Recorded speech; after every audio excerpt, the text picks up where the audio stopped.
आभाळ फाटलं होतं, पण सांधायचं कसं? जमिनीने साथ सोडली नव्हती, पण व्यवस्थेने मात्र वारंवार पाठ फिरवली. अखेर सरकारी योजनांच्या कागदी घोड्यात आणि कर्जाच्या चक्रव्यूहात अडकलेल्या विठ्ठल भाऊसाहेब गाडे या शेतकऱ्याने मृत्यूला कवटाळलं. राहत्या घरी गळफास घेऊन आपला जीवन प्रवास संपवला आणि मागे उरला तो फक्त त्यांच्या कुटुंबाचा काळजाला चिरून टाकणारा आक्रोश. विठ्ठल गाडे यांनी मोठ्या आशेने रान कसले, पण निसर्गाला काही वेगळेच मान्य होते. सततच्या अतिवृष्टीने डोळ्यात देखत पिकांची माती झाली.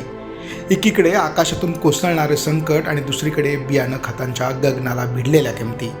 शेतात घाम गाळूनही पदरात मात्र कवडी मोल भाव पडत होता. शेतीसाठी खर्च खूप होतोय, पण हातात काही येत नाही, हीच त्यांची व्यथा त्यांनी अनेकदा गावकऱ्यांसमोर बोलून दाखवली. सरकारने कर्जमाफीच्या घोषणा केल्या, पण त्या विठ्ठल यांच्या घरापर्यंत पोहोचण्याआधीच जाचक अटींच्या भिंतीत अडकल्या. गुंतागुंतींची कागदपत्रे आणि प्रशासकीय दिरंगाई यामुळे कोणताही ठोस दिलासा त्यांना मिळाला नाही.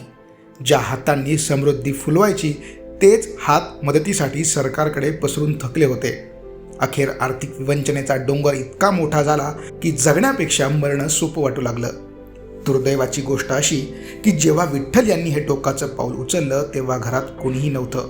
त्यांच्या पश्चात वृद्ध आईवडील, पत्नी, 2 लहान मुलं असा परिवार आहे. बापाचं छत्र हरपलेल्या त्या चिमुकल्यांच्या डोळ्यातील प्रश्न आता कुणाला विचारणार, असा आर्त सवाल कोळसांगवीचे ग्रामस्थ विचारत आहेत. मागच्या वर्षी कांद्याचं पीक घेतलं, त्याच्यात तोटा. यावर्षी कापूस लावला, कापूस सगळा पाण्याने वाहून गेला. ह्या अशा अनेक अडचणीमुळं त्यांनी स्वतःचं जे करायला नव्हतं पाहिजे ते असं कठोर निर्णय घेऊन आत्महत्येचं पाऊल उचललं. शेतीची इतकी दयनीय अवस्था झालेली आहे आणि शेतकऱ्याची. काय वाटतं पण तुम्हाला आता काय व्हायला पाहिजे यावर? शेतकऱ्यांच्या प्रश्नाचा कुठंतरी सरकारने विचार केला पाहिजे. शेतीला शाश्वत असं काहीतरी दिलं पाहिजे आणि अशा पीडित कुटुंबाचे शासनाने पूर्ण जबाबदारी घेऊन मुलांच्या शिक्षणाची, आरोग्याची याच्यासाठी काहीतरी तरतूद करून भरीव मदत करायला पाहिजे. आम्ही शेतात 12 वाजता गेलो. मला नेऊन सोडलं त्यांनी.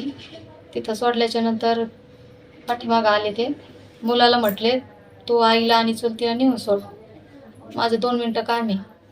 त्याच्यानंतर मग मुलांनी आणलं सोडलं शेतात आणि ते इथंच राहिले.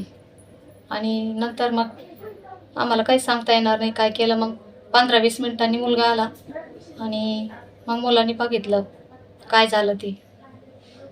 तर तवर फाशी घेतलेली होती आणि मुलांनी वर उचललं. त्याला वाटलं आहेत जिवंत, पण त्या टायमाला झालेलं होतं, पण आम्हाला काही कळलंच नाही. काय अंदाज काय होता का त्यांना असं प्रश्न, काही कर्ज वगैरेचं काही सांगता? काही नाही, शेताबद्दल बोलायचे ते. खूप खर्च करायचे ते. शेतीला भरपूर पैसा घालायचा आणि पदरात काहीच नाही पडायचं ना. उत्पन्न कमी व्हायचं आणि मालाला भाव बी नसायचा.